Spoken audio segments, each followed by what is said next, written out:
നമസ്കാരം. സമഗ്രമായി നോക്കാം ന്യൂസ് അറ്റ് 6 PM. ആദ്യം പ്രധാന തലക്കെട്ടുകൾ.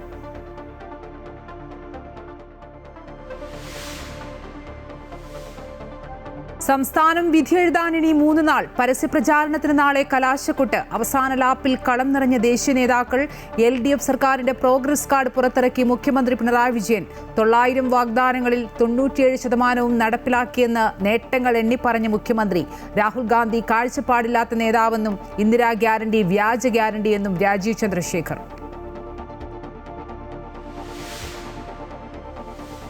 തിരഞ്ഞെടുപ്പിൽ യഥാർത്ഥ ഡീൽ കോൺഗ്രസും മുസ്ലിം ലീഗും തമ്മിലെന്ന് BJP.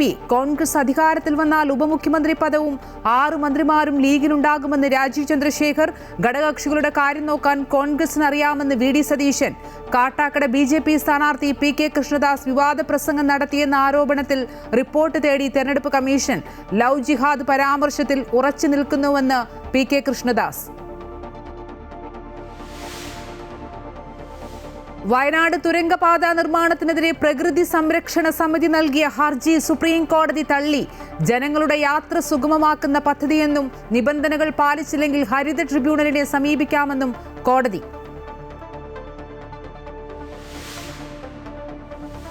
ഇറാന്റെ ഇന്റലിജൻസ് മേധാവി കൊല്ലപ്പെട്ടെന്ന് സ്ഥിരീകരണം. ഹോർമൂസ് കടലിടുക്ക് തുറക്കാൻ ട്രംപ് നൽകിയ സമയപരിധി നാളെ അവസാനിക്കും.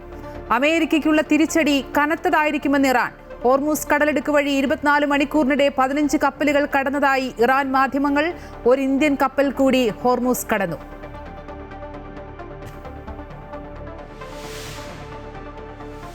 ലൈംഗികാതിക്രമ കേസിൽ ശാസ്ത്രീയ തെളിവുകൾ ലഭിച്ച ശേഷം രഞ്ജിത്തിന്റെ കസ്റ്റഡി വീണ്ടും ആവശ്യപ്പെടുമെന്ന് കൊച്ചി സിറ്റി പോലീസ് കമ്മീഷണർ. അതിക്രമത്തെക്കുറിച്ച് സെറ്റിലുള്ളവർക്ക് അറിവുണ്ടായിരുന്നുവെന്നും കമ്മീഷണർ. രഞ്ജിത്തിന്റെ ജാമ്യാപേക്ഷ നാളെ പരിഗണിക്കും.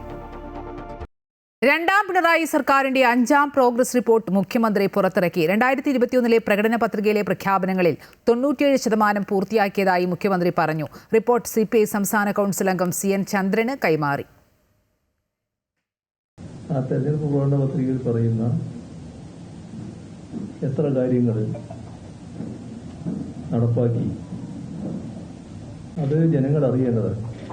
2021 ഇടതുപക്ഷ ജനാധിപത്യ മുന്നണി ജനങ്ങൾക്ക് നൽകിയ 900 വാഗ്ദാനങ്ങളിൽ 874 വാഗ്ദാനങ്ങൾ പൂർത്തിയാക്കുകയോ അല്ലെങ്കിൽ പൂർത്തിയാക്കാനുള്ള നടപടികൾ സ്വീകരിക്കുകയോ ചെയ്തു.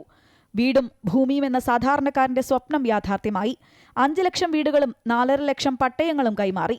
പെൻഷൻ വർദ്ധിപ്പിക്കുകയും സ്ത്രീകൾക്ക് പ്രതിമാസം 1000 രൂപയും ഡിഗ്രി പഠനം വരെ സൗജന്യമാക്കിയതായും PSC വഴി 3.5 ലക്ഷം നിയമനങ്ങൾ നടത്തിയതായും മുഖ്യമന്ത്രി പറഞ്ഞു. രാജ്യത്തൊരിടത്തും അതിനു മുൻപോ അതിനുശേഷമോ ഇത്തരം ദേശീയപാതകളുടെ വികസനത്തിന് വേണ്ടി ഭൂമി ഏറ്റെടുക്കാൻ സംസ്ഥാന സർക്കാർ വിഹിതം കൊടുത്ത അനുഭവം ഉണ്ടായിട്ടില്ല. ന്യൂനപക്ഷ ക്ഷേമവും തുല്യനീതിയും ഉറപ്പാക്കി. JB കോശി കമ്മീഷനിലെ 220 ശുപാർശകൾ നടപ്പിലാക്കി. കേരയിൽ പദ്ധതിക്ക് പകരം RRT പദ്ധതി യാഥാർത്ഥ്യമാക്കുമെന്ന് അദ്ദേഹം പറഞ്ഞു. തെരഞ്ഞെടുപ്പിൽ കോൺഗ്രസ് ഉയർത്തിയ 5 ഗ്യാരണ്ടിയെ പിണറായി പരിഹസിച്ചു. ആദ്യം ആ കുട്ടീന്റെ വീട് വെച്ചു കൊടുക്കട്ടെ. വയനാട്ടിലൊരു കുട്ടി, എന്തേലും ആ കുട്ടീന്റെ പേര് ആ വീട് ആദ്യം വെച്ചു കൊടുക്കട്ടെ, എന്നിട്ട് മറ്റു കാര്യങ്ങളെ പറ്റി നമുക്ക് പറയാം. അപ്പോഴാണ് ഈ പറഞ്ഞ കാര്യങ്ങൾക്ക് വിലയുണ്ടെന്ന് മനസ്സിലാകുന്നത്. അല്ലെങ്കിൽ എന്തും പറയാലോ. സംതൃപ്തിയുടെ നിറവിൽ രണ്ടാം പിണറായി സർക്കാർ എന്ന മുഖവുരയോടെയാണ് പ്രോഗ്രസ് റിപ്പോർട്ട് അവതരിപ്പിച്ചിരിക്കുന്നത്. അമൃത ന്യൂസ്, കണ്ണൂർ. സംസ്ഥാന സർക്കാരിന്റെ പ്രോഗ്രസ് റിപ്പോർട്ടിനെ രൂക്ഷമായി വിമർശിച്ച് രമേശ് ചെന്നിത്തല. റിപ്പോർട്ടിലുള്ളത് അർത്ഥസത്യങ്ങൾ മാത്രമാണെന്നും ജനങ്ങൾ ഇതിനെ 0 മാർക്കാകും നൽകുകയെന്നും അദ്ദേഹം പറഞ്ഞു. പ്രോഗ്രസ് ഉണ്ടായത് മുഖ്യമന്ത്രിക്കും കുടുംബത്തിനും മാത്രമാണെന്നും സാധാരണക്കാർക്ക് ഇതുകൊണ്ട് ഒരു ഗുണവുമില്ലെന്നും അദ്ദേഹം ആരോപിച്ചു.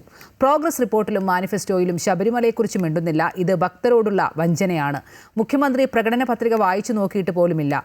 തോമസ് ഐസക് ട്രെയിനിലിരുന്ന് എഴുതിയുണ്ടാക്കിയ പത്രികയാണിത്. ഐസക് മുഖ്യമന്ത്രിക്ക് പണി കൊടുത്തതാണെന്നും ചെന്നിത്തല പരിഹസിച്ചു.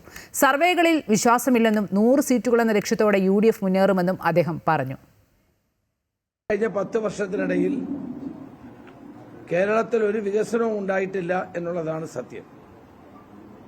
പ്രോഗ്രസ് ഉണ്ടായിട്ടുള്ളത് മുഖ്യമന്ത്രിക്കും മുഖ്യമന്ത്രിയുടെ കുടുംബത്തിനും പാർട്ടി നേതാക്കൾക്കുമാണ്. അല്ലാണ്ട് കേരളത്തിലെ ജനങ്ങൾക്കൊരു പ്രോഗ്രസും ഉണ്ടായിട്ടില്ല. കേരളത്തിൽ കോൺഗ്രസ് അധികാരത്തിൽ വന്നാൽ ഉപമുഖ്യമന്ത്രി പദവും 6 മന്ത്രിമാരും മുസ്ലിം ലീഗിനുണ്ടാകുമെന്ന് BJP സംസ്ഥാന അധ്യക്ഷൻ രാജീവ് ചന്ദ്രശേഖർ.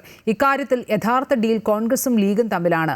കോൺഗ്രസിന്റെ ഇന്ദിരാ ഗ്യാരണ്ടി വ്യാജ ഗ്യാരണ്ടിയാണെന്നും തെലങ്കാനയിൽ ഇതേ ഗ്യാരണ്ടി നൽകി ജനങ്ങളെ പറ്റിച്ചുവെന്നും രാജീവ് ചന്ദ്രശേഖർ ആരോപിച്ചു. ഈ ഗ്യാരണ്ടി ഇന്ദിരാഗാന്ധിയുടെ പേരിലാണ് അവർ ഗ്യാരണ്ടി മുമ്പോട്ട് വയ്ക്കുന്നത്. ഇന്ദിരാഗാന്ധി ഒരു മുതിർന്ന നേതാവായിരുന്നു, ഇന്ത്യൻ്റെ ഒരു നല്ല ലീഡറായിരുന്നു. പക്ഷേ ഇവർ വ്യാജ ഗ്യാരണ്ടീൻ്റെ പേര് കൊടുത്തിരിക്കുന്നത് ഇന്ദിരാ ഗ്യാരണ്ടി. കോൺഗ്രസ് പാർട്ടീൻ്റെ നുണ രാഷ്ട്രീയത്തിൻ്റെ ഒരു ക്ലിയർ ആയിട്ടൊരു ഉദാഹരണമാണ് തെലങ്കാനയിൽ അവരുടെ വാഗ്ദാനവും ഇന്ന് ആ വാഗ്ദാനം പാലിക്കാത്ത കോൺഗ്രസ് സർക്കാർ. CC മുകുന്ദൻ MLAയുടെ മുൻ പേഴ്സണൽ സ്റ്റാഫ് അംഗം അറസ്റ്റിൽ. പേഴ്സണൽ സ്റ്റാഫ് അംഗം അസ്വറിനെയാണ് അറസ്റ്റ് ചെയ്തത്. ഇപ്പോൾ CC മുകുന്ദൻ മാധ്യമങ്ങളെ കാണുകയാണ്. തന്നെ നമുക്ക് സംശയം കിടക്കുന്നു. ഇനിയും ഞങ്ങളുടെ ആൾക്കാരെ അറസ്റ്റ് ചെയ്യാൻ സാധ്യതയുണ്ട്. ഈ ആൾ ഇവിടെ ഇരിക്കുന്ന കാരണം DYSP ഇരിക്കുന്ന കാലത്തോളം ഞങ്ങളുടെ നേതാക്കന്മാരും അതുപോലെ തന്നെ വോട്ടർമാരെ അടക്കം ഇവിടെ പിടിച്ചുകൊണ്ടുപോയി ജയിലിലിട്ടാൽ പിന്നെ വോട്ട് ചെയ്യാൻ ആളില്ലല്ലോ. അപ്പോൾ പേടി, ഈ പറയുന്ന പ്രതിപക്ഷ കക്ഷികൾക്ക് പേടി കടന്നിരിക്കുക. അപ്പോൾ പ്രതിപക്ഷം എന്ന് വെച്ചാൽ LDFൻ്റെ സ്ഥാനാർത്ഥി, കോൺഗ്രസിൻ്റെ സ്ഥാനാർത്ഥിയൊക്കെ പേടി കടന്നിരിക്കുക നാട്ടിക മണ്ഡലത്തിൽ. ഇനി അവർ ഒരു നിലയ്ക്കും ജയിക്കാൻ സാധ്യത കുറഞ്ഞിരിക്കുന്നു. എന്തായാലും ആരെ അറസ്റ്റ് ചെയ്ത് ഈ പറയുന്ന പത്രറിപ്പോർട്ടൊക്കെ വരുമ്പോൾ നിങ്ങൾക്കറിയാം, മതന്യൂനപക്ഷ വിഭാഗത്തിൽപ്പെട്ട എന്നെ അടക്കം മതന്യൂനപക്ഷമല്ല, ഞാൻ എസ് വിഭാഗത്തിൽപ്പെട്ടതല്ലേ. എൻ്റെ കൂടെയുള്ള പയ്യന്താ നമ്മുടെ മുസ്ലിം വിഭാഗത്തിൽപ്പെട്ടേക്കന്നല്ലേ. ആ വിഭാഗങ്ങളെ മുഴുവൻ അടിച്ചമർത്തുന്നൊരു സമീപനമാണ് ഇവിടുത്തെ പോലീസ് ഞങ്ങൾക്ക് അറിഞ്ഞൂടെ, സർക്കാരാണ് പോലീസ്. ആ സർക്കാർ എടുക്കുന്ന നിലപാട് ഒരു നിലയ്ക്കും ഞാൻ നിഷേധിക്കുകയാണ്. അതുമാത്രമല്ല, ഈ തെരഞ്ഞെടുപ്പിൽ നമ്മുടെ ജനങ്ങൾ ഇതിനെ പ്രതിഷേധം ഈ നാട്ടിക മണ്ഡലത്തിലല്ല കേട്ടോ, കേരളത്തിൽ മൊത്തം പ്രതിഷേധം ഉയർന്നു വരും എന്നാണ് എനിക്ക് പറയാൻ. എന്തായാലും എൻ്റെ പാർട്ടി അതിനുള്ള എല്ലാവിധ പ്രവർത്തനം നടത്തി മുന്നോട്ട് പോകുന്നുണ്ട്. നിങ്ങളടക്കം അതിൻ്റെ അകത്ത് നിങ്ങളുടെ പ്രതിഷേധം, ഞാൻ പറഞ്ഞ പ്രതിഷേധം സത്യസന്ധമായി പരിശോധിച്ച് ആവശ്യമായ പ്രചരണം കൊടുക്കണമെന്ന് മാത്രം പറഞ്ഞു നിർത്തും. നമസ്കാരം. ഞാനൊരു പരാതി കൊടുക്കുന്നുണ്ട്.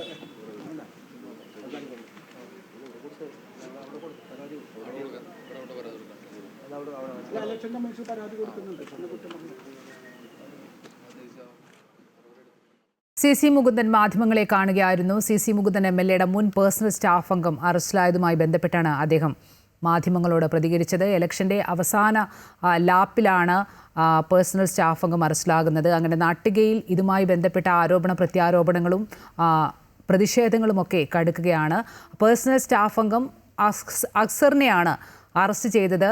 ഗീതാഗോപി നൽകിയ പരാതിയിലാണ് അറസ്റ്റ് രേഖപ്പെടുത്തിയത്. സാമൂഹ്യ മാധ്യമങ്ങളിൽ അധിക്ഷേപിക്കുന്നു എന്ന പരാതിയിലാണ് CC മുകുന്ദൻ്റെ പേഴ്സണൽ സ്റ്റാഫിനെ പോലീസ് അറസ്റ്റ് ചെയ്തത്.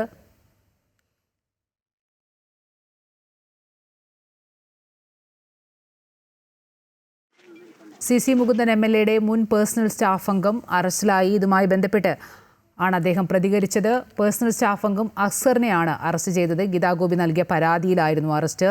ഈ നാട്ടികയിൽ ഇതുമായി ബന്ധപ്പെട്ട വലിയ രീതിയിലുള്ള പ്രതിഷേധമുണ്ടായിരുന്നു. CPIയിൽ നിന്നാണ് CC മുകുന്ദൻ സ്ഥാനാർത്ഥിത്വവുമായി ബന്ധപ്പെട്ടൊക്കെ പാർട്ടി വിട്ട് നാട്ടികയിൽ മത്സരിക്കാനെത്തുന്നത്. ഹരീഷ് നാരായൺ ചേരുന്നുണ്ട്. ഹരീഷ്, ഈ തെരഞ്ഞെടുപ്പിൻ്റെ ഒരു അവസാന ഘട്ടത്തിലാണ് വീണ്ടും അവിടെ ഇത്തരത്തിലുള്ള പ്രശ്നമുണ്ടാകുന്നത്. ഇപ്പോൾ CC മുകുന്ദൻ MLAയുടെ മുൻ പേഴ്സണൽ സ്റ്റാഫ് അംഗമാണ് ഈ ഗീതാഗോപിയുടെ പരാതിയിൽ അറസ്റ്റിലാകുന്നത്. എന്താണ് കാരണം? നിലവിൽ എന്താണ് അദ്ദേഹം പറയുന്നത്? അതായത് നേരത്തെ സൂചിപ്പിച്ച പോലെ തന്നെ ഒരു ന്യൂനപക്ഷ സമുദായത്തിൽ, ഇദ്ദേഹം മുസ്ലിം സമുദായത്തിൽപ്പെട്ട ആളാണ് ഈ ഒരു അറസ്റ്റിലായത്. ന്യൂനപക്ഷ സമുദായത്തിൽ കേന്ദ്രീകരിച്ചുകൊണ്ട് അല്ലെങ്കിൽ അവരെ ടാർഗറ്റ് ചെയ്തുകൊണ്ട് രാഷ്ട്രീയപരമായും നയിക്കുന്നു എന്നുള്ളതാണ് ഇപ്പോൾ CC മുകുന്ദൻ പറയുന്നത്. അതുകൊണ്ടാണ് അദ്ദേഹം ഈ ഒരു കുറച്ചു നേരമെങ്കിലും ഈ ഒരു DYSP ഓഫീസിൽ എത്തിയിരുന്ന അദ്ദേഹം പ്രതിഷേധിക്കുകയും ചെയ്തു. ഒപ്പം BJP പ്രവർത്തകരും തൃശൂർ ജില്ലാ പ്രസിഡന്റ് ജസ്റ്റിൻ ജേക്കബ് അടക്കമുള്ള BJP പ്രവർത്തകരും അദ്ദേഹത്തിന് കൂടെ ഉണ്ടായിരുന്നു. ആ ഒരു രീതിയിൽ തന്നെയാണ്, അതായത് രാഷ്ട്രീയപരമായി ആണ് ഈ ഒരു അറസ്റ്റ് എന്നുള്ള കാര്യമാണ് ഇപ്പോൾ CC മുകുന്ദൻ പ്രധാനമായും പറഞ്ഞത്. ഇത് മറ്റ് വ്യക്തി വൈരാഗ്യമല്ല, രാഷ്ട്രീയപരമായ വൈരാഗ്യത്തിന്റെ പുറത്താണ് ഈ ഒരു അറസ്റ്റ് രേഖപ്പെടുത്തിയത്. താൻ മുൻപ് പരാതി നൽകിയ വിഷയത്തിൽ, അതായത് മസൂദ് എന്ന് പറഞ്ഞ താൻ മുൻപ് തന്റെ വ്യാജ ഒപ്പിട്ട് പണം കൈപ്പറ്റിയ മസൂദിനെ ഇതുവരെ അറസ്റ്റ് ചെയ്തിട്ടില്ല. അതിന് പകരം ഗീതാഗോപിയുടെ പരാതിയിലാണ് ഇയാളെ അറസ്റ്റ് ചെയ്തിരിക്കുന്നത് എന്നുള്ള കാര്യമാണ് പറഞ്ഞത്. അത് തീർച്ചയായും രാഷ്ട്രീയപരമായ വൈരാഗ്യമാണ്. അതിൽ വലിയ രീതിയിലൊരു പ്രതിഷേധം ഉണ്ടാകും എന്നുള്ളൊരു കാര്യമാണ് പറഞ്ഞത്. തിരഞ്ഞെടുപ്പ് അടുക്കുമ്പോൾ രാഷ്ട്രീയപരമായി മുതലെടുക്കാൻ ശ്രമിക്കുകയാണ് എന്നുള്ളതാണ് ഇപ്പോൾ SPC മുന്നേ പറഞ്ഞത്. കൊടുങ്ങല്ലൂരിലെ DYSP ഓഫീസിൽ അദ്ദേഹം കുറെ നേരം ഉണ്ടായിരുന്നു. അദ്ദേഹം അവിടെ കുത്തിയിരുന്ന് പ്രതിഷേധിച്ചതിന് ശേഷമാണ് ഇപ്പോൾ മടങ്ങിയത്. എന്തായാലും ഈ വ്യക്തിയെ, ഈ പേഴ്സണൽ സ്റ്റാഫായിരുന്ന വ്യക്തിയെ റിമാൻഡ് ചെയ്യും എന്നുള്ളതാണ് ഇപ്പോൾ മനസ്സിലാക്കാൻ സാധിക്കുന്നത്. അത്തരത്തിൽ പരാതി നൽകിയതിന്റെ അടിസ്ഥാനത്തിൽ ഇയാളെ റിമാൻഡ് ചെയ്യും എന്നൊരു കാര്യമാണ് ഇപ്പോൾ ഏറ്റവും പുതിയതായിട്ട് മനസ്സിലാക്കാൻ സാധിച്ചത്. ഗീത ഗോപി ഈ സമൂഹ മാധ്യമങ്ങളോട് അധിക്ഷേപിക്കുമെന്ന് കാണിച്ചാണ് കേസ് കൊടുത്തത്. ആ പരാതിയിലാണ് ഇപ്പോൾ അറസ്റ്റ് ചെയ്തത്. ഗീതാ ഗോപിക്കെതിരെ പരാതി നൽകാൻ വേണ്ടിയാണ് ഇദ്ദേഹം ഇങ്ങോട്ടേക്ക് എത്തിയത്. ആ ഒരു സമയത്ത് അപ്രതീക്ഷിതമായി പോലീസ് അറസ്റ്റ് ചെയ്യുന്ന ഒരു സാഹചര്യം ഉണ്ടായിരുന്നു. കാരണം പോലീസ് പറയുന്നത് നേരത്തെ തന്നെ ഇദ്ദേഹത്തെ അറസ്റ്റ് ചെയ്യണം എന്നുള്ളൊരു നിഗമനം അല്ലെങ്കിൽ ഒരു തീരുമാനമുണ്ടായിരുന്നു. പക്ഷേ ആളെ കണ്ടെത്താൻ സാധിച്ചിരുന്നില്ല. ഇപ്പോൾ പോലീസ് സ്റ്റേഷനിലേക്ക് എത്തിയ സമയത്ത് അറസ്റ്റ് ഉള്ള വിശദീകരണം. പക്ഷേ എന്തുകൊണ്ട് ഈ ഗീതാ ഗോപിയുടെ പരാതിയുടെ അടിസ്ഥാനത്തിൽ അറസ്റ്റ് ചെയ്യുന്നു? ഗീതാ ഗോപിക്കെതിരെയുള്ള പരാതി കൊടുക്കാൻ വന്നപ്പോൾ അത് സ്വീകരിക്കാതെ ഈ പരാതിയിൽ നിന്ന് എന്തുകൊണ്ട് അറസ്റ്റ് ചെയ്യുന്നു? അത് കൃത്യമായ രാഷ്ട്രീയപരമായ ഒരു നീക്കമാണ് എന്നുള്ളതാണ് ഇപ്പോൾ CC മുഴുവൻ പറയുന്നത്. ഇതിനെതിരെ വലിയ പ്രതിഷേധമുണ്ടാകും. പോലീസിന്റെ ഭാഗത്ത് ഇത്തരത്തിലുള്ള അല്ലെങ്കിൽ അത്തരത്തിലുള്ള നടപടികൾ അത് വെച്ചു പൊടിപ്പിക്കാനാകില്ല എന്നുള്ള കാര്യമാണ്. DYSPക്കെതിരെ രൂക്ഷ വിമർശനം ഉന്നയിച്ചാണ് അദ്ദേഹം ഇവിടുത്തെ പോയത്. വലിയ രീതിയിൽ രാഷ്ട്രീയപരമായി ഇതിനെ നടപടി സ്വീകരിക്കുന്നു. അത് വെച്ചു പൊടിപ്പിക്കാൻ സാധിക്കില്ല. എന്തായാലും ഇത് റിമാൻഡിലേക്ക് കടക്കുമ്പോൾ. ശരി, ഹരീഷ് നാരായണനാണ് വിശദാംശങ്ങൾ നൽകിയത്. മറ്റു വാർത്തകൾ നോക്കുകയാണെങ്കിൽ LDFും UDFും അധികാരത്തിൽ വന്നാൽ കേരളത്തിൽ ലവ് ജിഹാദ് നടപ്പാക്കുമെന്ന PK കൃഷ്ണദാസിന്റെ പ്രസ്താവന തള്ളി BJP. ലവ് ജിഹാദിൽ BJPക്ക് അങ്ങനെ ഒരു അഭിപ്രായം ഉണ്ടായിരുന്നുവെങ്കിൽ പ്രകടന പത്രികയിൽ അത് പറയുമായിരുന്നുവെന്ന് BJP സംസ്ഥാന അധ്യക്ഷൻ രാജീവ് ചന്ദ്രശേഖർ പ്രതികരിച്ചു. ഞാനത് കേട്ടിട്ടില്ല. അങ്ങനെ ഞങ്ങൾക്ക് അഭിപ്രായം അല്ല. അങ്ങനെ ഒരു അഭിപ്രായം ഉണ്ടെങ്കിൽ ഞങ്ങൾ മാനിഫെസ്റ്റോയിൽ ഞങ്ങൾ ഉൾപ്പെടുത്തിയിരുന്നു. ഞങ്ങൾ അങ്ങനെ ഒരു അഭിപ്രായം ഇല്ലല്ലോ. സുരക്ഷിത കേരളം എന്നും പറഞ്ഞിട്ടുണ്ടല്ലോ. പക്ഷെ അതിനൊന്നും പറഞ്ഞില്ലല്ലോ. ഞങ്ങൾ മാനിഫെസ്റ്റോ ഒന്നും പറഞ്ഞില്ലല്ലോ. ഞങ്ങളുടെ കാഴ്ചപ്പാട്, ഞങ്ങൾ എന്ത് ചെയ്യാൻ പോകുന്നത് കൃത്യമായി ഞങ്ങൾ മാനിഫെസ്റ്റോ, നല്ല മാനിഫെസ്റ്റോ ആണ്. 4.5 മാസം അധ്വാനിച്ചുണ്ടാക്കിയ മാനിഫെസ്റ്റോ ആണ്. അതിലൊന്നും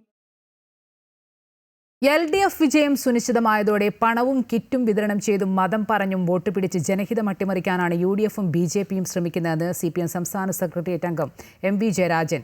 BJP UDFുമായി ഡീലുണ്ടാക്കി ഏതെങ്കിലും സീറ്റ് ജയിക്കാമെന്ന് മോഹിക്കേണ്ട. 1991 BJPയെ വഞ്ചിച്ചവരാണ് UDF. കോൺഗ്രസ് വോട്ടുകൾ വിലയ്ക്ക് വാങ്ങി മുൻപ് നേമത്ത് അക്കൗണ്ട് തുറന്നതിന്റെ ആഹ്ലാദത്തിൽ ഇന്ന് അവർ വഞ്ചിക്കപ്പെട്ടുവെന്നും MV ജയരാജൻ പറഞ്ഞു.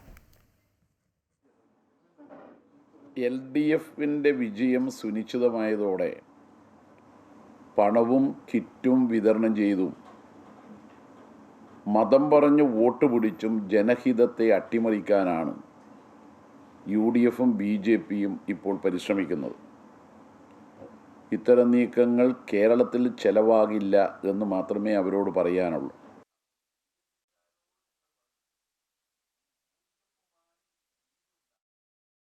പാലായിലെ NDA സ്ഥാനാർത്ഥി ഷോൺ ജോർജിന് വേണ്ടി വോട്ട് അഭ്യർത്ഥിക്കാൻ നടനും കേന്ദ്രമന്ത്രിയുമായ സുരേഷ് ഗോപി എത്തിയത് ആവേശമായി. ഭരണങ്ങാനത്ത് നിന്നും ആരംഭിച്ച ബൈക്ക് റാലി സുരേഷ് ഗോപി ഉദ്ഘാടനം ചെയ്തു.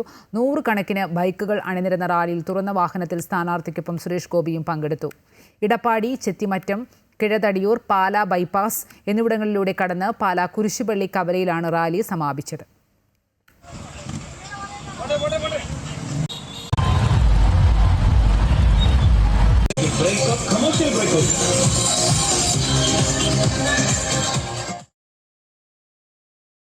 ശബരിമല രാഷ്ട്രീയ ചർച്ചയാകുന്ന റാന്നിയിൽ ഇത്തവണ വൻ ഭൂരിപക്ഷത്തോടെ മണ്ഡലം തിരിച്ചുപിടിക്കുമെന്ന് UDF സ്ഥാനാർത്ഥി പഴകുളം മധു. നിലവിലെ MLA വിശ്വാസികൾക്കൊപ്പം നിന്നില്ലെന്നും കുറ്റവാളികളെ സംരക്ഷിക്കുന്ന നിലപാടാണ് സ്വീകരിച്ചതെന്നും അദ്ദേഹം ആരോപിക്കുന്നു. മണ്ഡലത്തിലുടനീളം മാറ്റത്തിന്റെ കാറ്റാണ് പ്രകടമാകുന്നതെന്നും പഴകുളം മധു അമൃത ന്യൂസിനോട് പറഞ്ഞു. റാന്നി മണ്ഡലത്തിൽ ഇക്കുറി കടുത്ത മത്സരം തന്നെയാണ് നടക്കുന്നത്. എന്നോടൊപ്പം UDF സ്ഥാനാർത്ഥി പഴകുളം മധുവാണ്. ഈ പ്രചരണത്തിന്റെയൊക്കെ അവസാന ഘട്ടത്തിലേക്ക് കടന്നു. എങ്ങനെയുണ്ട് വിജയപ്രതീക്ഷ? അവസാന ലാപ്പിലേക്ക് കടക്കുമ്പോൾ പ്രതീക്ഷ വാനോളം ഉയരുകയാണ്. വലിയ ഭൂരിപക്ഷത്തോടെ റാന്നി ഇത്തവണ തിരിച്ചു പിടിക്കാൻ കഴിയുമെന്ന ആത്മവിശ്വാസത്തിലാണ് ഞങ്ങളെല്ലാവരും. 30 വർഷത്തെ റാന്നിയുടെ ചരിത്രം തിരുത്തും. ഇത്തവണ ഐക്യജനാധിപത്യ മുന്നണി റാന്നി നേടിയിരിക്കും. നിരവധി പ്രശ്നങ്ങളാണ് റാന്നിക്കാർക്കുള്ളത്. ആ പ്രശ്നങ്ങളോടെല്ലാം അനുഭാവപൂർവമായ സമീപനം സ്വീകരിച്ച ഐക്യജനാധിപത്യ മുന്നണിയെയും സ്ഥാനാർത്ഥിയായ എന്നെയും അവർ സ്വീകരിക്കും എന്ന കാര്യത്തിൽ ഒരു തർക്കവുമില്ല.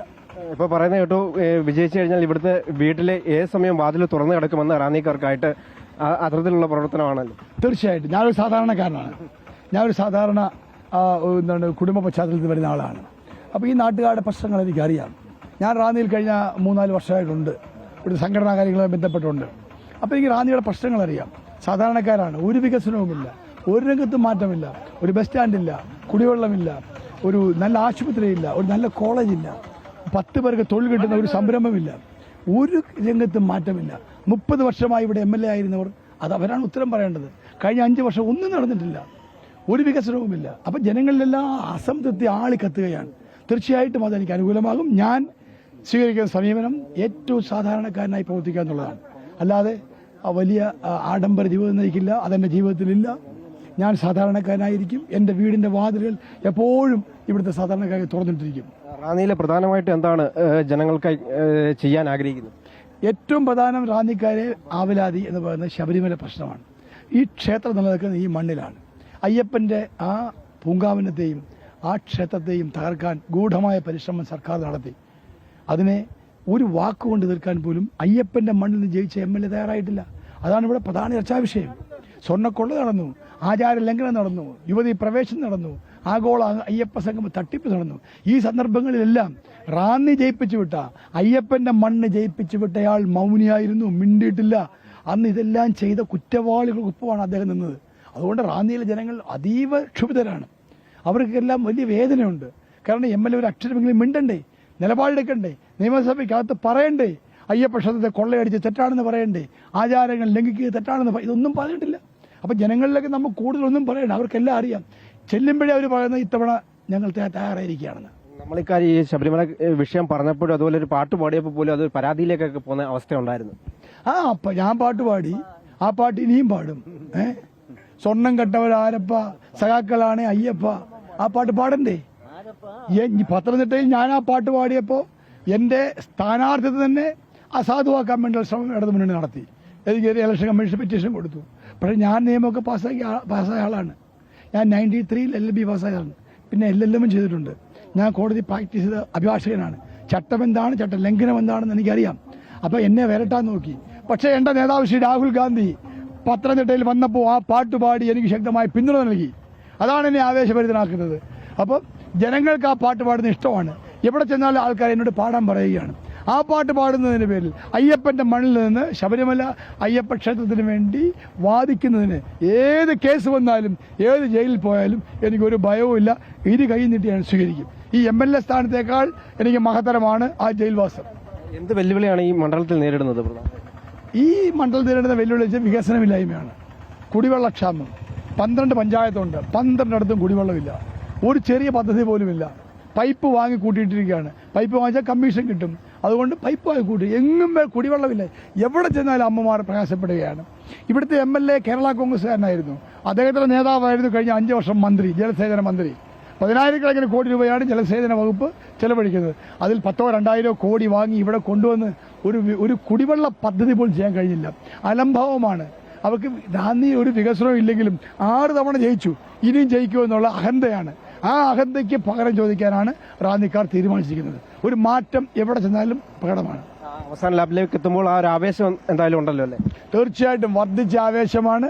ജനങ്ങൾ, ഞങ്ങളുടെ പാർട്ടി പ്രവർത്തകരെക്കാൾ കൂടുതൽ ഈ വിജയം ആഗ്രഹിക്കുന്നത് റാന്നിയിലെ ജനങ്ങളാണ്. ആ ആഗ്രഹം സഫലീകൃതമാവും. മെയ് മാസം 4-ന് വോട്ടെണ്ണി കഴിയുമ്പോൾ റാന്നി ഐക്യജനാധിപത്യ മുന്നണി പക്ഷത്തേക്ക് തിരിയും. ഒരു ഭരണമാറ്റം ഉണ്ടാകാൻ ജനങ്ങൾ ആഗ്രഹിക്കുന്നുണ്ട്. എല്ലാം കൂടി അനുകൂലമായ സാഹചര്യമാണ്. നല്ല വിജയം ഉണ്ടാകുമെന്നാണ് എൻ്റെ പ്രതീക്ഷ. അതുതന്നെയാണ് കുതിച്ചുയരും UDF, തിരിച്ചുവരും UDF എന്ന് തന്നെയാണ് പ്രധാനമായും മുദ്രാവാക്യം തന്നെ. എന്തായാലും ഇദ്ദേഹം ജനപ്രതിനിധി വന്നാൽ ഏത് സമയവും ഈ വാതിൽ റാന്നിയിൽ ഒരു വീടുണ്ടാക്കി അവിടെ തുറന്നു തന്നെ കിടക്കുമെന്നാണ് അദ്ദേഹം പറഞ്ഞത്. ക്യാമറമാൻ രതീഷ് മടമ്പിശ്ശേരിനൊപ്പം കണ്ണൻ ദേവ്, അമൃത ന്യൂസ്, പത്തനംതിട്ട. കാസർഗോഡ് തൃക്കരിപ്പൂർ നിയോജക മണ്ഡലത്തിൽ NDA സ്ഥാനാർത്ഥി രവി കുളങ്ങരയുടെ തെരഞ്ഞെടുപ്പ് പ്രചാരണ ബോർഡുകൾ വ്യാപകമായി നശിപ്പിച്ചതായി പരാതി. ചെറുവത്തൂർ, പിലിക്കോട് എന്നിവിടങ്ങളിലെ ബോർഡുകളാണ് കീറി നശിപ്പിച്ചത്. കാഞ്ഞങ്ങാട് നെഹ്റു കോളേജിൽ തൃക്കരിപ്പൂർ നിയോജക മണ്ഡലം കോൺഗ്രസ് UDF സ്ഥാനാർത്ഥി സന്ദീപ് വാര്യരെ ആക്രമിച്ചതായി പരാതി. വോട്ട് ചോദിക്കാൻ കോളേജിലെത്തിയപ്പോൾ SFI പ്രവർത്തകർ തടഞ്ഞുവെച്ച ശേഷം പിടിച്ചു തള്ളിയെന്ന് സന്ദീപ് വാര്യർ ആരോപിച്ചു. കൂടെയുള്ള 3 പേരെ മർദ്ദിച്ചതായും ഇവരെ ആശുപത്രിയിൽ പ്രവേശിപ്പിച്ചതായും സ്ഥാനാർത്ഥി പറഞ്ഞു. ക്യാമ്പസിലെത്തി സന്ദീപ് വോട്ടഭ്യർത്ഥന നടത്തിയത് SFI പ്രവർത്തകരുടെ പ്രകോപനത്തിനിടയാക്കുകയായിരുന്നുവെന്ന് സ്ഥാനാർത്ഥിക്കൊപ്പമുണ്ടായവർ പറഞ്ഞു.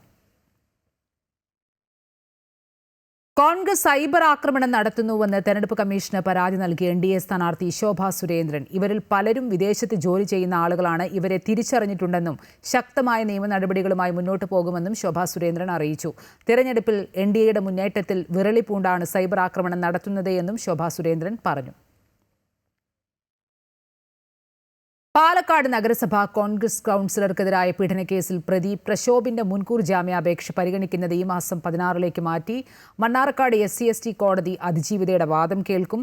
അതേസമയം പ്രതി പ്രശോഭ് ഇപ്പോഴും ഒളിവിൽ തുടരുകയാണ്. തൃശൂർ വാടാനപ്പള്ളിയിൽ തിരഞ്ഞെടുപ്പിനോടനുബന്ധിച്ച് കിറ്റ് വിതരണം ചെയ്ത സംഭവത്തിൽ കേസെടുത്തു. ഗോഡൌൺ ഉടമയ്ക്കും ഓർഡർ നൽകിയ വ്യക്തിക്കും എതിരെയാണ് കേസ്. തെരഞ്ഞെടുപ്പ് കമ്മീഷൻ വാടാനപ്പള്ളി പോലീസിന് നൽകിയ പരാതിയിലാണ് കേസെടുത്തത്. വാടാനപ്പള്ളി സെന്ററിനടുത്ത് പ്രവർത്തിക്കുന്ന ചാമ്പ്യൻസ് എന്റർപ്രൈസസ് എന്ന സ്ഥാപനത്തിലായിരുന്നു കിറ്റ് തയ്യാറാക്കിയിരുന്നത്. 1500-ലധികം കിറ്റുകളാണ് പാക്ക് ചെയ്ത് വെച്ചിരുന്നത്. BJPയുടെ നേതൃത്വത്തിൽ കിറ്റ് വിതരണം നടത്താനായിരുന്നു ലക്ഷ്യമെന്നാണ് ആരോപണം. എന്നാൽ സംഭവത്തിന്റെ ഉത്തരവാദിത്വം BJP ഏറ്റെടുത്തിട്ടില്ല. കഴിഞ്ഞ ദിവസം നാടകീയ സംഭവങ്ങളായിരുന്നു വാടാനപ്പള്ളിയിൽ അരങ്ങേറിയത്. പ്രതിഷേധത്തിൽ പങ്കെടുത്ത TN പ്രതാപനെ പോലീസ് അറസ്റ്റ് ചെയ്ത് നീക്കിയിരുന്നു. പോലീസിലെ ചില ഉദ്യോഗസ്ഥരും BJPക്ക് സഹായം നൽകുന്നുവെന്ന TN പ്രതാപൻ ആരോപിച്ചു. കേരളത്തിലും അത്തരമൊരു കഠിനമായ ശ്രമമാണ് BJP നടത്തുന്നത്. അതിൻ്റെ ഭാഗമായിട്ടാണ് മണലൂർ നിയോജക മണ്ഡലത്തിൽ പണവും കിറ്റും വിതരണം, സാരി വിതരണം ഉൾപ്പെടെ ഇപ്പോൾ ആരംഭിച്ചിട്ടുള്ളത്. അതാണ് ഇന്നലെ ഈ മിനിയാന്നുമായി UDF കണ്ടുപിടിച്ചത്. കേന്ദ്രാധികാരവും പണവും ഉപയോഗിച്ച BJP ജനാധിപത്യ വ്യവസ്ഥയെ അട്ടിമറിക്കുകയാണെന്ന് CPI ജില്ലാ സെക്രട്ടറി KV അബ്ദുൽ ഖാദറും പറഞ്ഞു. തൃശൂർ ഒളരിയിലും വാടാനപ്പള്ളിയിലും റിപ്പോർട്ട് ചെയ്യപ്പെട്ട സംഭവങ്ങൾ അത് പിടിക്കപ്പെട്ട കാര്യങ്ങൾ മാത്രമാണ്. പക്ഷെ പലയിടങ്ങളിലും പണം വിതരണം ചെയ്യുന്നുണ്ട്. ഇത് കേന്ദ്ര മന്ത്രിമാരുടെ, ഇതര സംസ്ഥാനങ്ങളിലെ MP-മാരുടെ ഒക്കെ നേതൃത്വത്തിലാണ് ഇത് നടന്നുകൊണ്ടിരിക്കുന്നത്. BJP നേതാവായ ആളാണ് ഒളരിയിൽ കിറ്റ് വിതരണം നടത്തിയതെന്ന മുൻമന്ത്രി VS സുനിൽകുമാർ ആരോപിച്ചു. തെരഞ്ഞെടുപ്പിൽ പരാജയപ്പെടുവാനും ജയിക്കുവാനേക്കാളുപരി തെരഞ്ഞെടുപ്പ് സംവിധാനം നിലനിൽക്കുക എന്നുള്ളത് ജനാധിപത്യത്തിന്റെ ഒരു പ്രധാനപ്പെട്ട കാര്യമാണ്. BJPയെ സംബന്ധിച്ചിടത്തോളം ഈ തെരഞ്ഞെടുപ്പിൽ അവർ ജയിക്കും പരാജയപ്പെടുമെന്നതിനേക്കാൾ BJP ഒരിക്കലും തൃശ്ശൂർ ജില്ലയിൽ ഒരു സീറ്റ് ജയിക്കാൻ പോകുന്നില്ല. സംഭവത്തിൽ കിറ്റുകൾ ഒരുക്കിയ ഗോഡൌൺ ഉടമയ്ക്കെതിരെയും ഓർഡർ നൽകിയ വ്യക്തിക്കെതിരെയും വാടാനപ്പള്ളി പോലീസ് കേസെടുത്തിട്ടുണ്ട്. തിരഞ്ഞെടുപ്പ് അടുത്തതോടെ നടന്ന കിറ്റ് വിവാദം BJPയെ പ്രതിസന്ധിയിലാക്കിയിരിക്കുകയാണ്. അമൃത ന്യൂസ്, തൃശൂർ. പേരാമ്പ്രയിൽ TP രാമകൃഷ്ണൻ ചട്ടലംഘനം നടത്തിയിട്ടില്ലെന്ന് ജില്ലാ കളക്ടർ. തഹ്ലിയയ്ക്കെതിരെയുള്ള പരാതിയിൽ അന്വേഷണം നടക്കുകയാണെന്നും ജില്ലാ കളക്ടർ. തെരഞ്ഞെടുപ്പ് പ്രചാരണം അവസാന ലാപ്പിലേക്ക് കടക്കുമ്പോഴും പരാതികൾ അവസാനിക്കുന്നില്ല. ഫോണിലൂടെ തന്റെ പേരിൽ തെറ്റായ പ്രചാരണം നടത്തുന്നുവെന്ന് കാണിച്ച് കുന്നമംഗലം LDF സ്ഥാനാർത്ഥി PT റഹീം തെരഞ്ഞെടുപ്പ് കമ്മീഷന് പരാതി നൽകി. മതം പറഞ്ഞ് വോട്ട് പിടിക്കുന്നുവെന്ന വിവാദ അനൗൺസ്മെന്റിനെതിരെയാണ് UDF ക്യാമ്പ് TP രാമകൃഷ്ണനെതിരെ പരാതി നൽകിയിരുന്നത്. സംഭവം വിവാദമായതോടെ TP രാമകൃഷ്ണനോട് തിരഞ്ഞെടുപ്പ് കമ്മീഷൻ വിശദീകരണം ചോദിച്ചു. ഈ അന്വേഷണത്തിനൊടുവിലാണ് പേരാമ്പ്രയിലെ LDF വിവാദ അനൗൺസ്മെന്റ് വിഷയത്തിൽ മാതൃകാ പെരുമാറ്റച്ചട്ടലംഘനം കണ്ടെത്താനായിട്ടില്ലെന്ന് ജില്ലാ കളക്ടർ സ്നേഹിൽ കുമാർ സിംഗ് അറിയിച്ചത്. ചട്ടലംഘനം നടന്നിട്ടില്ല എന്നാണ് ഫ്ലൈയിങ് സ്ക്വാഡ് റിപ്പോർട്ടെന്നും കളക്ടർ അറിയിച്ചു. ഫ്ലൈയിങ് സ്ക്വാഡിലെ പരിശോധന കംപ്ലീറ്റ് ആയി, അതിൻ്റെ റിപ്പോർട്ട് കിട്ടി. ആൻഡ് ബേസ്ഡ് ഓൺ ദാറ്റ് അതൊരു കംപ്ലീറ്റ്ലി MCC വയലേഷൻ ഉണ്ടോ അങ്ങനെ പറയാൻ പറ്റില്ല. TP രാമകൃഷ്ണനെതിരെ പരാതി വന്ന അതേ സാഹചര്യത്തിലാണ് LDF ക്യാമ്പ് UDF സ്ഥാനാർത്ഥിക്കെതിരെ സമാന പരാതി നൽകിയത്. UDF സ്ഥാനാർത്ഥി ഫാത്തിമ തഹ്ലിക്കെതിരായ ഈ പരാതിയിൽ പരിശോധന നടക്കുകയാണെന്ന് കളക്ടർ പറഞ്ഞു. രണ്ടാമത്തിൻ്റെ എനിക്ക് ഡൗട്ടുണ്ട്. എനിക്ക് ആദ്യമായിട്ടുള്ള പരാതിയിൽ എനിക്ക് കൺഫർമേഷൻ ഉണ്ട്. രണ്ടാമത്തിൻ്റെ ഞാൻ ചെക്ക് ചെയ്തിട്ട് പറയാം. അതേസമയം കുന്നമംഗലത്ത് LDF സ്ഥാനാർത്ഥി PT റഹീമിന്റെ പേരിൽ വ്യാജ ഫോൺ സന്ദേശം പ്രചരിപ്പിക്കുന്നതായാണ് പുതിയ പരാതി. ചുറ്റിക അരിവാൾ നക്ഷത്ര ചിഹ്നത്തിൽ വോട്ട് ചെയ്യണമെന്ന ഫോൺ സന്ദേശമാണ് പ്രചരിക്കുന്നത്. തന്റെ ചിഹ്നം ബക്കറ്റാണെന്നും തന്റെ പേരും വ്യാജ ചിഹ്നവും പറഞ്ഞ് വോട്ടർമാരെ ആശയക്കുഴപ്പത്തിലാക്കാൻ ലക്ഷ്യമിട്ടാണിതെന്നും കാണിച്ച് PT റഹീം തെരഞ്ഞെടുപ്പ് കമ്മീഷന് പരാതി നൽകി. മണ്ഡലത്തിൽ LDFിലെ ഘടകകക്ഷികളെ വിളിച്ച് UDF ഫണ്ട് ഓഫർ ചെയ്യുന്നുവെന്ന പരാതിയും LDF ഉന്നയിക്കുന്നുണ്ട്. രാഷ്ട്രീയത്തിൽ ഒരു കാലത്തും ഉപയോഗിക്കാൻ കഴിയാത്ത, കേരളത്തിൽ ഒരു മണ്ഡലത്തിലും UDF ചെയ്യാത്ത ചില കാര്യങ്ങൾ കുന്നമംഗലം നിയോജക മണ്ഡലത്തിൽ ഇപ്പോൾ മുസ്ലിം ലീഗിന്റെ നേതൃത്വത്തിൽ നടന്നു വരുന്നത്. കൊട്ടിക്കലാശത്തിന് മണിക്കൂറുകൾ മാത്രം ബാക്കി നിൽക്കെയാണ് കോഴിക്കോട് സ്ഥാനാർത്ഥികൾ തമ്മിൽ ആരോപണ പ്രത്യാരോപണങ്ങൾ ശക്തമാകുന്നത്. അമൃത ന്യൂസ്, കോഴിക്കോട്. പേരാമ്പ്ര UDF സ്ഥാനാർത്ഥി ഫാത്തിമ തെഹ്ലിയ ജമാഅത്തെ ഇസ്ലാമിയുടെ നോമിനി തന്നെയാണെന്നും വനിതാ ലീഗ് നേതാവ് നൂർബിന റഷീദിന്റെ ആരോപണങ്ങൾ തള്ളിക്കളയാനുള്ളതല്ലെന്നും CPM നേതാവ് എളമരം കരീം. ഇത്തരമൊരു ആരോപണം ഉന്നയിച്ച നൂർബിനയ്ക്കെതിരെ ലീഗ് അച്ചടക്ക നടപടിയെടുക്കാത്തത് കൂടുതൽ സത്യങ്ങൾ പുറത്തുവരുമെന്നതിനാലാണെന്നും എളമരം കരീം പറഞ്ഞു. വനിതാ ലീഗിൻ്റെ നേതാവ് കോഴിക്കോട് കോർപ്പറേഷൻ കൗൺസിലറായിരുന്ന ആളാണ്. നേരത്തെ വനിതാ കമ്മീഷൻ്റെ മെമ്പറൊക്കെ ആയിരുന്ന വളരെ ഉത്തരവാദപ്പെട്ട ഒരു അഭിഭാഷകയാണ്. അവരെ അറിയുന്നിടത്തോളം അറിയുന്ന ആളുകൾക്ക് എല്ലാവർക്കും അറിയാം. അവർ പറയുന്നതിനെ നമ്മൾ തള്ളിക്കളയേണ്ട കാര്യമില്ല. അത് മാത്രമല്ല, വനിതാ ലീഗിൻ്റെ അഖിലേന്ത്യാ സെക്രട്ടറി മുസ്ലിം ലീഗിൻ്റെ ഒരു സ്ഥാനാർത്ഥിയെ സംബന്ധിച്ച് വിമർശനം നടത്തുകയും ഇനി കൂടുതൽ ആവശ്യമുണ്ട് ഞാൻ ഇനിയും പറയും എന്ന് പറയുകയും ചെയ്തിട്ട് എന്തുകൊണ്ട് മുസ്ലിം ലീഗ് ആ നേതാവിൻ്റെ പേരിൽ ഒരു അച്ചടക്ക നടപടി സ്വീകരിക്കുന്നില്ല? കൊല്ലം കുന്നത്തൂർ മണ്ഡലത്തിൽ കഴിഞ്ഞ ദിവസമുണ്ടായ അക്രമ സംഭവങ്ങളെ തുടർന്ന് പരസ്പര ആരോപണങ്ങളുമായി സ്ഥാനാർത്ഥികൾ രംഗത്ത്. LDF സ്ഥാനാർത്ഥി ആരോപിക്കുന്നത് തന്റെ റോഡ് ഷോയ്ക്ക് നേരെ യൂത്ത് കോൺഗ്രസ് പ്രവർത്തകർ അക്രമം നടത്തിയെന്നതാണ്. അതേസമയം പരാജയം ഭയന്ന LDF മണ്ഡലത്തിന് പുറത്തുനിന്നുള്ളവരെ എത്തിച്ച് പ്രചാരണം അലങ്കോലപ്പെടുത്തുകയാണെന്ന് ആരോപിച്ച് UDF സ്ഥാനാർത്ഥിയും രംഗത്തെത്തി. തെരഞ്ഞെടുപ്പിന് ദിവസങ്ങൾ മാത്രം ശേഷിക്കെ അക്രമ സംഭവങ്ങൾ അരങ്ങേറിയത് കുന്നത്തൂരിലെ രാഷ്ട്രീയ പോരാട്ടം കൂടുതൽ കടുപ്പത്തിലേക്ക് നീങ്ങുന്നതിന്റെ സൂചനയാണ്. കുന്നത്തൂർ മണ്ഡലത്തിലെ LDF സ്ഥാനാർത്ഥി കോവൂർ കുഞ്ഞുമോന്റെ റോഡ് ഷോയ്ക്ക് നേരെയാണ് കഴിഞ്ഞ ദിവസം കല്ലേറുണ്ടായത്. ചക്കുവള്ളിയിൽ നിന്ന് വലിയ ജനപങ്കാളിത്തത്തോടെ ആരംഭിച്ച റോഡ് ഷോ ഭരണിക്കാവിൽ എത്തിയപ്പോഴായിരുന്നു സംഭവം. കല്ലേറിൽ 2 പ്രവർത്തകർക്ക് പരിക്കേറ്റു. സംഭവത്തിനു പിന്നിൽ യൂത്ത് കോൺഗ്രസ് ആണെന്ന് RSP ലെനിനിസ്റ്റ് സ്ഥാനാർത്ഥിയായ കോവൂർ കുഞ്ഞുമോൻ ആരോപിച്ചു. വളരെ സമാധാനപരമായി ഇടതുപക്ഷ യുവജന സംഘടന നടത്തിയ ഈ റോഡ് ഷോ അവരെന്തിന് തടഞ്ഞു? ഞങ്ങളുടെ 2 പ്രവർത്തകർക്കാണ് ഇന്നലെ കല്ലേറിൽ, ഒരാൾക്ക് 3 സ്റ്റിച്ചും ഒരാൾക്ക് 4 സ്റ്റിച്ചും ഉണ്ട്. എന്താണ് അങ്ങനെ സംഭവിച്ചതെന്ന് UDF അന്വേഷിക്കണം. അതേസമയം പരാജയം ഭയന്ന LDF മണ്ഡലത്തിന് പുറത്തുനിന്നുള്ളവരെ എത്തിച്ച് UDF സ്ഥാനാർത്ഥിയായ RSPക്ക് വേണ്ടി മത്സരിക്കുന്ന ഉല്ലാസ് കോവൂരിന്റെ പ്രചാരണം അലങ്കോലപ്പെടുത്തുകയാണെന്ന് ആരോപിച്ച് മറുപക്ഷവും രംഗത്തെത്തി. കഴിഞ്ഞ കുറച്ചു ദിവസങ്ങളായി ഭരണിക്കാവിൽ കലാപ്രവർത്തകരുടെ കൂട്ടായ്മകൾ ഉല്ലാസ് കോവൂരിനു വേണ്ടി സജീവമായി പ്രചാരണ രംഗത്തുണ്ട്. സ്ത്രീകളടക്കം നിരവധി പ്രവർത്തകർ പങ്കെടുത്ത പരിപാടിയിലേക്ക് ബോധപൂർവം അക്രമം നടത്തിയെന്നാണ് RSP സ്ഥാനാർത്ഥി ഉല്ലാസ് കോവൂർ പറയുന്നത്. ഇതുവഴി പോയ ബൈക്ക് റാലി ആണെങ്കിൽ ഇതുവഴി അങ്ങ് പോകും. പക്ഷേ അവർ ബോധപൂർവമായി ബൈക്ക് സ്റ്റാൻഡിൽ വെക്കുകയും സൈലൻസറെല്ലാം പൊട്ടിച്ചിട്ട് അതിൻ്റെ വലിയ ശബ്ദം കേൾപ്പിക്കുകയും KSUവിൻ്റെ കൊടിതോരണങ്ങൾ കിടക്കുന്നുണ്ടല്ലേ എല്ലാം അടിച്ച് തകർക്കുകയും എന്നിട്ട് ഇവിടെ നിന്നോട്ട് ഒഴിഞ്ഞ കുപ്പികൾ എടുത്തെറിയുകയും കൊടിക്കമ്പുകൾ എടുത്തെറിയുകയും ചെയ്ത് പ്രകോപനം സൃഷ്ടിക്കുകയാണ് ചെയ്തത്. തിരഞ്ഞെടുപ്പിന് ദിവസങ്ങൾ മാത്രം ശേഷിക്കെ കുന്നത്തൂരിൽ അരങ്ങേറുന്ന അക്രമ സംഭവങ്ങൾ മണ്ഡലത്തിലെ രാഷ്ട്രീയ പോരാട്ടം നിർണായകവും കടുത്തതുമായ ഘട്ടത്തിലേക്ക് കടന്നതിന്റെ വ്യക്തമായ സൂചനകളാണ്. അധികാരം നിലനിർത്താൻ LDFും മണ്ഡലം പിടിച്ചെടുക്കാൻ UDFും BJPയും ശക്തമായി രംഗത്തിറങ്ങിയ സാഹചര്യത്തിൽ മത്സരം ത്രികോണ രൂപം കൈക്കൊണ്ട് കൂടുതൽ സങ്കീർണമാവുകയാണ്. അമൃത ന്യൂസ്, കൊല്ലം. ശബരിമല യുവതീ പ്രവേശന കേസിൽ സുപ്രീം കോടതിയിൽ നാളെ വാദം ആരംഭിക്കും. ചീഫ് ജസ്റ്റിസ് സൂര്യകാന്ത് അധ്യക്ഷനായ 9-അംഗ ഭരണഘടനാ ബെഞ്ചാണ് കേസ് പരിഗണിക്കുക. നിയമസഭാ തെരഞ്ഞെടുപ്പിന് തൊട്ടുമുമ്പായി ശബരിമല വിഷയത്തിൽ സുപ്രീം കോടതിയിൽ നടക്കുന്ന വാദം ഏറെ ശ്രദ്ധേയമാകും. നിയമസഭാ തെരഞ്ഞെടുപ്പിൽ ജനങ്ങൾ വിധിയെഴുതുന്നതിന് തൊട്ടുമുൻപാണ് കേരളത്തിലേറെ കോളിളക്കം സൃഷ്ടിച്ച ശബരിമല യുവതീ പ്രവേശന വിഷയം സുപ്രീം കോടതി വീണ്ടും പരിഗണിക്കുന്നത്. ചീഫ് ജസ്റ്റിസ് സൂര്യകാന്ത് അധ്യക്ഷനായ 9-അംഗ ഭരണഘടനാ ബെഞ്ചിൽ നാളെ മുതൽ വാദം ആരംഭിക്കും. ശബരിമലയിലെ യുവതീ പ്രവേശനം ഉൾപ്പെടെ വിവിധ മതാചാരങ്ങളുമായി ബന്ധപ്പെട്ട ഹർജികൾ ഭരണഘടനാ ബെഞ്ച് പരിഗണിക്കും. ചീഫ് ജസ്റ്റിസിനെ കൂടാതെ ജഡ്ജിമാരായ MM Sundaresh, A Amanullah, Aravind Kumar, AJ Masih, PB Varale, R Mahadevan, ജോയ്മാല Bagchi എന്നിവരും ബെഞ്ചിലുണ്ടാകും. ജസ്റ്റിസ് BV നാഗരത്നയാണ് ഭരണഘടനാ ബെഞ്ചിലെ ഏക വനിതാ അംഗം. സംസ്ഥാന സർക്കാരും ദേവസ്വം ബോർഡും തന്ത്രിയും ഉൾപ്പെടെ കേസിലെ മുഴുവൻ കക്ഷികളും ഇതിനോടകം വിശദമായ വാദം കോടതിയിൽ എഴുതി നൽകിയിരുന്നു. യുവതീ പ്രവേശനത്തെ അനുകൂലിച്ചുള്ള മുൻ നിലപാട് തിരുത്തിക്കൊണ്ടായിരുന്നു സംസ്ഥാന സർക്കാർ പുതിയ സത്യവാങ്മൂലം കോടതിയിൽ നൽകിയത്. യുവതീ പ്രവേശന വിഷയത്തിൽ പണ്ഡിത സദസ്സ് ആലോചിച്ച് തീരുമാനമെടുക്കണമെന്നാണ് പുതിയ സത്യവാങ്മൂലത്തിൽ സംസ്ഥാന സർക്കാർ കോടതിയെ അറിയിച്ചത്. അമൃത ന്യൂസ്, ന്യൂഡൽഹി.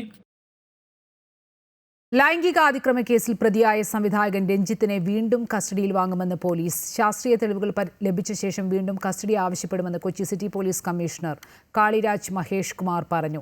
ഇന്ന് വൈകിട്ട് 4 വരെയാണ് രഞ്ജിത്തിനെ പോലീസ് കസ്റ്റഡിയിൽ വിട്ടതെങ്കിലും ആരോഗ്യ പ്രശ്നങ്ങളുള്ളതിനാൽ തെളിവെടുപ്പ് പൂർത്തിയായ ഉടൻ മജിസ്ട്രേറ്റിന് മുന്നിൽ ഹാജരാക്കുകയായിരുന്നു. രഞ്ജിത്തിന്റെ ജാമ്യാപേക്ഷ നാളെ പരിഗണിച്ചേക്കും. യുവനടിക്ക് നേരെ ലൈംഗികാതിക്രമം നടത്തിയെന്ന പരാതിയിൽ പോലീസ് കസ്റ്റഡിയിലുള്ള സംവിധായകൻ രഞ്ജിത്തിനെ ഫോർട്ട് കൊച്ചി ആസ്പിൻവാൾ പരിസരത്തും എറണാകുളം പോലീസ് ആംഡ് റിസർവ് ക്യാമ്പിൽ സൂക്ഷിച്ചിട്ടുള്ള കാരവാനിൽ ബന്ധിച്ച് തെളിവെടുത്തിരുന്നു. ആരോഗ്യ പ്രശ്നങ്ങൾ ഉള്ളതിനാൽ തെളിവെടുപ്പ് പൂർത്തിയാക്കിയ ഉടൻ മജിസ്ട്രേറ്റിന് മുമ്പിൽ രഞ്ജിത്തിനെ ഹാജരാക്കി. തുടർന്ന് എറണാകുളം സബ് ജയിലിലേക്ക് രഞ്ജിത്തിനെ റിമാൻഡ് ചെയ്തു. രഞ്ജിത്ത് ഇതുവരെ അന്വേഷണവുമായി സഹകരിച്ചുവെന്നും സെറ്റിൽ ഉണ്ടായിരുന്ന ചിലർക്ക് അതിക്രമത്തെക്കുറിച്ച് അറിയാമായിരുന്നുവെന്നും Kochi city police commissioner Kaliraj Mahesh Kumar പറഞ്ഞു. ഇതിൽ അന്വേഷണത്തിന്റെ ഭാഗമാണ് ഇതുവരെ നമുക്ക് കൃത്യമായിട്ടൊന്നും പറയാൻ പറ്റില്ല. ഇപ്പം കാരവനിൽ അദ്ദേഹം മാത്രമാണ് ഉണ്ടായിരുന്നത്. അതാണ് ഇതുവരെ തെളിവായിട്ടുള്ളത്. വേറെ ആരെയും ഉണ്ടെങ്കിൽ പിന്നെ അന്വേഷണത്തിൽ ഭാഗമായിട്ട് വന്നെങ്കിൽ പിന്നെ നടപടി എടുക്കാം. അല്ല, ഇതുവരെ ഉള്ളതിൽ അദ്ദേഹം മാത്രമാണ്. പിന്നെ അത് നമുക്ക് ഇതിൽ അന്വേഷണത്തിൻ്റെ ഭാഗമാണ്. ഇതുവരെ ഉള്ള തെളിവ് വെച്ചിട്ട് നമുക്ക് പറയാൻ പറ്റും. അതേ മാത്രമാണ്. പ്രതി സഹകരിക്കുന്നതുണ്ട്. പിന്നെ ഇന്നും കുറച്ചുകൂടി ചോദ്യം ചെയ്യാനുണ്ട്. അല്ലെങ്കിൽ നമുക്ക് എവിഡൻസ്, പിന്നെ സ്റ്റേറ്റ്മെൻറ്റ്, ഡിജിറ്റൽ തെളിവുകൾ ഇതെല്ലാം കുറച്ച് അനലൈസ് ചെയ്തിട്ട് പിന്നെ മറ്റൊരു പ്രാവശ്യം തെളിവെടുപ്പ് കസ്റ്റഡി ആവശ്യപ്പെടും. രഞ്ജിത്തിനെ ഒളിവിൽ പോകാൻ സഹായിച്ചു എന്നതിനെക്കുറിച്ച് വിശദമായ അന്വേഷണം ഉണ്ടാകുമെന്ന് കൊച്ചി DCP അശ്വതി ജിജി പറഞ്ഞു. സംഭവത്തിന് ശേഷം രഞ്ജിത്ത് അതിജീവിതയെ ഫോണിൽ വിളിച്ചിരുന്നു. എന്നാൽ അതിജീവിത ഫോൺ എടുത്തില്ല എന്നും DCP പറഞ്ഞു. CCTV എവിഡൻസ് ഒന്നും തന്നെ നമുക്ക് കിട്ടിയിട്ടുണ്ടെന്ന് തോന്നുന്നില്ല. പിന്നെ ഫോൺ നമ്മൾ സീസ് ചെയ്തിട്ടുണ്ട്. മറ്റാൾക്കാരോട് ഇവർ പറഞ്ഞിട്ടുണ്ട്. പക്ഷേ ഇവരുടെ കൺവീനിയൻസ് ആണല്ലോ, ഇവരുടെ കംഫർട്ട് അനുസരിച്ചല്ലേ കംപ്ലയിൻറ്റ് ഫ്രണ്ടിലോട്ട് വരണമെങ്കിൽ അവർ തന്നെ വരണമല്ലോ. സെറ്റിൽ നിന്ന് ഇവർ പോയതിന് ശേഷം വിളിച്ചിട്ടുണ്ട്. തിരിച്ചു വരാൻ പറയാനായിരിക്കും വിളിച്ചിട്ടുണ്ട്. അതെ, അതിപ്പോൾ സെറ്റിൽ നിന്ന് ഒരു വർക്കർ പോകുമ്പം ഓണർ കോൺടാക്ട് ചെയ്യുന്നത് പോലെ അങ്ങനെ ഒരു രീതിയിൽ കോൺടാക്ട് ചെയ്തിട്ടുണ്ട്. അന്നാണ് അപ്പോൾ അവർ പോയി എന്നറിഞ്ഞിട്ട് വിളിച്ചിട്ടുണ്ട്. അപ്പോൾ അത് അവർ അറ്റൻഡ് ചെയ്തതായിട്ട് കാണുന്നില്ല. പോലീസ് ചോദ്യം ചെയ്യലിൽ തനിക്കെതിരെയുള്ള ലൈംഗികാതിക്രമ ആരോപണം രഞ്ജിത്ത് നിഷേധിച്ചു. ജനുവരി 30-ന് ഫോർട്ട് കൊച്ചി ലൊക്കേഷനിൽ രഞ്ജിത്ത് യുവനടിയോട് മോശമായി പെരുമാറിയെന്നാണ് പരാതി. അമൃത ന്യൂസ്, കൊച്ചി. ഇറാന്റെ ഇന്റലിജൻസ് മേധാവി brigadier general Sardar Majid Khademi കൊല്ലപ്പെട്ടെന്ന റിപ്പോർട്ട്. ഇന്ന് പുലർച്ചെയുണ്ടായ ആക്രമണത്തിലാണ് ഇറാൻ റവല്യൂഷണറി ഗാർഡ് കോർപ്സിന്റെ ഇന്റലിജൻസ് വിഭാഗം മേധാവി കൊല്ലപ്പെട്ടതെന്ന് ഇറാനിലെ മാധ്യമങ്ങൾ റിപ്പോർട്ട് ചെയ്തു. 5 പതിറ്റാണ്ടോളം ഇറാന്റെ സുരക്ഷാ ഇന്റലിജൻസ് മേഖലകളിൽ നിർണായക പങ്കുവഹിച്ച വ്യക്തിയായിരുന്നു ഖാദേമി. രാജ്യതലസ്ഥാനമായ ടെഹ്റാനിലെ ജനവാസ കേന്ദ്രങ്ങൾക്ക് നേരെയുണ്ടായ വ്യോമാക്രമണങ്ങൾക്ക് പിന്നാലെയാണ് മരണം സ്ഥിരീകരിച്ചത്. കഴിഞ്ഞ ജൂണിൽ നടന്ന ഇറാൻ-ഇസ്രയേൽ യുദ്ധത്തിൽ ജനറൽ മുഹമ്മദ് ഖസേമി കൊല്ലപ്പെട്ടതിന് പിന്നാലെയാണ് മജീദ് തലപ്പത്തേക്കെത്തിയത്. ഈ അടുത്ത ദിവസങ്ങളിലുണ്ടായ ആക്രമണങ്ങളിൽ കൊല്ലപ്പെടുന്ന ഇറാന്റെ ഉയർന്ന റാങ്കിലെ ഉദ്യോഗസ്ഥനാണ് അദ്ദേഹം. ഇറാനുള്ള തിരിച്ചടി കനത്തതായിരിക്കുമെന്ന് US പ്രസിഡന്റ് ഡൊണാൾഡ് ട്രംപിന്റെ അന്ത്യശാസനത്തോട് ഇറാന്റെ പ്രതികരണം. ഹോർമൂസ് കടലിടുക്ക് തുറന്നുകൊടുക്കണമെന്ന തന്റെ അന്ത്യശാസനം ഇറാൻ ലംഘിച്ചാൽ ആ രാജ്യത്തെ വൈദ്യുതി നിലയങ്ങളും പാലങ്ങളും തകർക്കുമെന്ന് ഭീഷണിപ്പെടുത്തിയ അമേരിക്കൻ പ്രസിഡന്റ്. തന്റെ സോഷ്യൽ മീഡിയ പോസ്റ്റിലൂടെയാണ് അദ്ദേഹം ഈ മുന്നറിയിപ്പ് നൽകിയത്. ചൊവ്വാഴ്ച വൈകുന്നേരത്തിനുള്ളിൽ ഹോർമൂസ് കടലിടുക്ക് എല്ലാ കപ്പലുകൾക്കുമായി ഇറാൻ തുറന്നുകൊടുക്കണമെന്നാണ് ട്രംപിന്റെ ആവശ്യം. അതേസമയം ട്രംപിന്റെ ഭീഷണിയെ ഇറാൻ പരിഹസിച്ചു തള്ളി. ഇറാൻ സൈന്യം എന്തിനും സജ്ജമെന്ന് വിദേശകാര്യമന്ത്രി അബ്ബാസ് അരാഗ്ചി പ്രതികരിച്ചു. ഭീഷണി നിലനിൽക്കുമ്പോഴും ഇറാനുമായി ധാരണയിലെത്താൻ നല്ല സാധ്യതയുണ്ട് എന്ന് ട്രംപ് മാധ്യമങ്ങളോട് പറഞ്ഞു. സഹകരണ സ്ഥാപനമായ കേരള ദിനേശിന്റെ വിഷുമേള കണ്ണൂർ പോലീസ് മൈതാനിയിൽ ആരംഭിച്ചു. ഉദ്ഘാടനം ഗായകൻ സുഭാഷ് അരികര നിർവഹിച്ചു. പരമാവധി വിലക്കുറവിൽ ഗുണമേന്മയുള്ള ഉൽപ്പന്നങ്ങൾ സാധാരണക്കാരിലേക്ക് എത്തിക്കുകയാണ് മേളയുടെ ലക്ഷ്യം.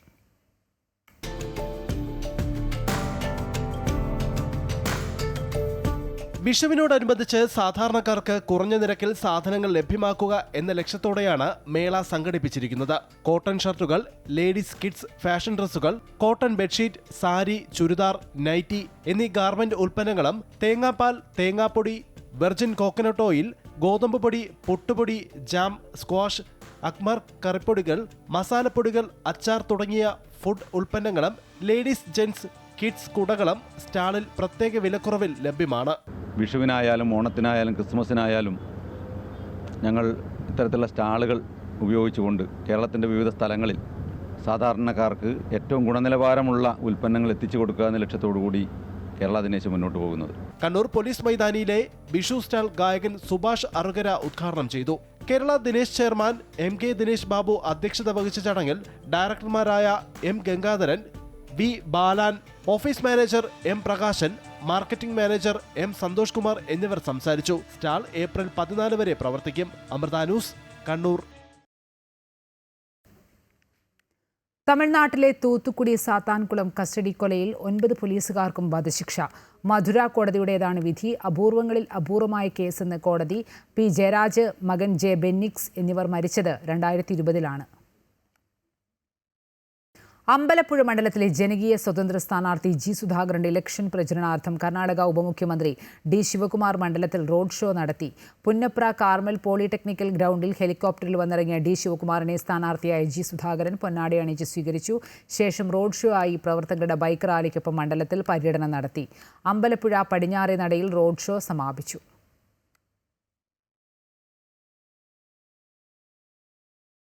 കോഴിക്കോട് എലത്തൂരിൽ അനധികൃതമായി സൂക്ഷിച്ച വെടിമരുന്നും ഓലപ്പടക്കങ്ങളും പിടികൂടി. സ്വകാര്യ വ്യക്തിയുടെ വാടക കെട്ടിടത്തിലാണ് 184 കിലോഗ്രാം വെടിമരുന്നുകളും ഓലപ്പടക്കങ്ങളും കണ്ടെത്തിയത്.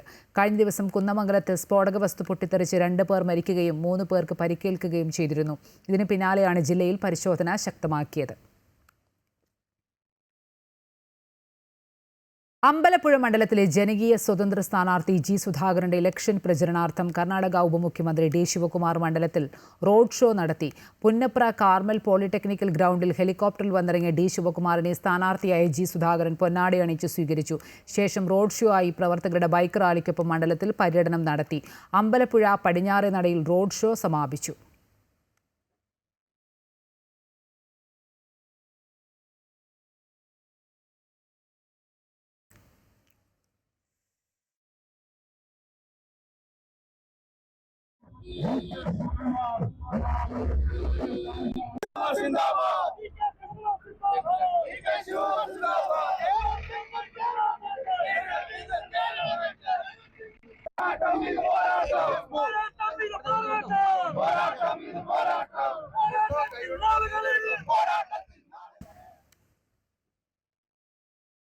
ഇടതുകോട്ടയായ മലമ്പുഴ മണ്ഡലം പിടിക്കാൻ കച്ചകെട്ടി ഇറങ്ങിയിരിക്കുകയാണ് 3 മുന്നണികളും.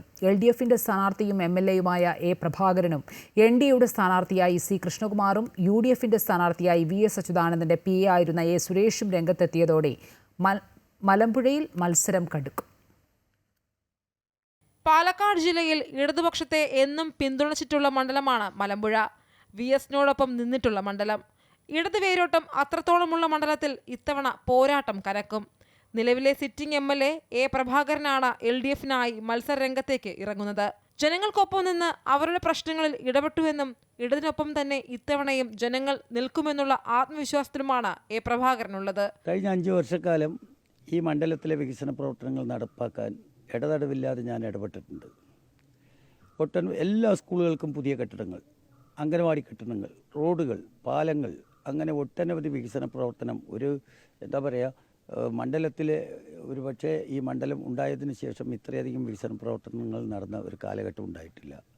അപ്പോൾ അതിലൊക്കെ ഇടപെടാൻ വല്ലാതെ ഞാൻ ശ്രമിച്ചിട്ടുണ്ട്. അതിൻ്റെയൊക്കെ അംഗീകാരം നാട്ടുകാർക്കുണ്ട്. കുടിവെള്ള പ്രശ്നം പരിഹരിക്കാൻ, അതുപോലെ എല്ലാ കാര്യങ്ങളിലും ഇടപെടാൻ എനിക്ക് കഴിഞ്ഞിട്ടുണ്ട്.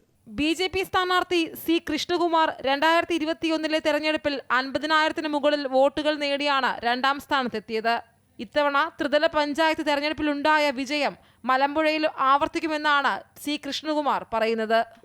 ഇടതുപക്ഷത്തിന് ഒരു കാലത്ത് ശക്തമായിട്ടുള്ള അടിത്തറയുണ്ടായിരുന്നു. ഇന്ന് അടിത്തറയൊക്കെ ഇളകി കഴിഞ്ഞിരിക്കുക. അകത്തേത്തറ ഗ്രാമപഞ്ചായത്ത് 38 വർഷമായിട്ട് ഇടതുപക്ഷത്തിൻ്റെ കോട്ടയായിരുന്നു. ആ ഗ്രാമപഞ്ചായത്ത് BJP ഭരണത്തിലാണ്. തൊട്ടടുത്ത മലമ്പുഴ ഗ്രാമപഞ്ചായത്തിൽ ഞങ്ങൾക്ക് ഒരു സീറ്റ് നഷ്ടപ്പെട്ടത് 7 വോട്ടിൻ്റെ വ്യത്യാസത്തിലാണ്. ആ സീറ്റ് ഞങ്ങൾക്ക് നഷ്ടപ്പെട്ടില്ലായിരുന്നുവെങ്കിൽ മലമ്പുഴ പഞ്ചായത്ത് BJPയാണ് ഭരിക്കുക. ഇന്ന് ഭാരതീയ ജനതാ പാർട്ടിക്ക് NDAക്ക് മലമ്പുഴ നിയോജക മണ്ഡലത്തിൽ ശക്തമായിട്ടുള്ള വേരോട്ടമുണ്ട്. UDF മുന്നണി സ്ഥാനാർത്ഥിയായി ഇറക്കുന്നത് ഒരുപാട് വർഷം VS അച്യുതാനന്ദന്റെ PA ആയിരുന്ന A സുരേഷിനെയാണ്. CPM വിട്ട് സുരേഷിനെ മത്സരിപ്പിക്കുന്നത് ഇടത് വോട്ടിൽ ഭിന്നിപ്പുണ്ടാക്കാൻ കഴിയുമെന്നാണ് വിലയിരുത്തൽ. ചരിത്ര വിജയം ഉണ്ടാവും. ഇത്തവണ 60 വർഷമായി മലമ്പുഴ മണ്ഡലം രൂപീകരിച്ചിട്ട് ഇന്നേ വരെ ഒരു UDFന്റെ സ്ഥാനാർത്ഥി ജയിച്ചിട്ടില്ല. ഇത്തവണ വലിയ സ്വീകാര്യതയാണ് ജനങ്ങളിൽ നിന്ന് ലഭിക്കുന്നത്. പ്രത്യേകിച്ച് ഇടതുപക്ഷ ആളുകൾ വല്ലാതെ പോസിറ്റീവായി റെസ്പോണ്ട് ചെയ്യുന്നു, സ്വീകരിക്കുന്നു. ഇത്തവണ മലമ്പുഴ കൈപിടിക്കും. ഇടതുകോട്ടയിൽ 3 മുന്നണികളും മികച്ച സ്ഥാനാർത്ഥികളെ രംഗത്തിറക്കിയതോടെ മലമ്പുഴയിൽ ഇക്കുറി ശക്തമായ ത്രികോണ മത്സരം ഉറപ്പായി. അമൃത ന്യൂസ്, പാലക്കാട്.